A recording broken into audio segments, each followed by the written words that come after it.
નમસ્કાર દર્શક મિત્રો, ન્યૂઝ ગુજરાતમાં આપનું હાર્દિક સ્વાગત છે। હું છું બોની પ્રિન્સ। હવે જોઈએ આજના મુખ્ય સમાચાર। દધાલિયા ગામના ગામતળ વિસ્તારમાં જંગલી પ્રાણી દ્વારા હુમલો કરવામાં આવ્યો હોવાની ઘટના સામે આવતા ગ્રામ પંચાયત દ્વારા તાત્કાલિક કાર્યવાહી હાથ ધરવામાં આવી હતી। ઘટનાની જાણ થતાં સરપંચ શ્રી પટેલ હિનાબેન સ્થળ પર પહોંચી ઘટનાની સ્થળ તપાસ કરી હતી। ગામ લોકોની સુરક્ષાને ધ્યાનમાં રાખીને સરપંચે તાત્કાલિક ફોરેસ્ટ વિભાગને જાણ કરી હતી। સરપંચ દ્વારા ફોરેસ્ટ વિભાગ સમક્ષ સ્થળ પર જરૂરી કાર્યવાહી કરવા તેમજ હુમલો કરનાર જંગલી પ્રાણીને પાંજરે પૂરવા માટે રજૂઆત કરવામાં આવી છે।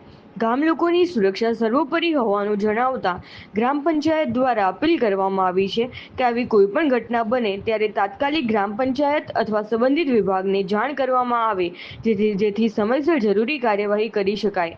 રિપોર્ટર બાબુસિંહ ચૌહાણ, મોડાસા, અરવલ્લી।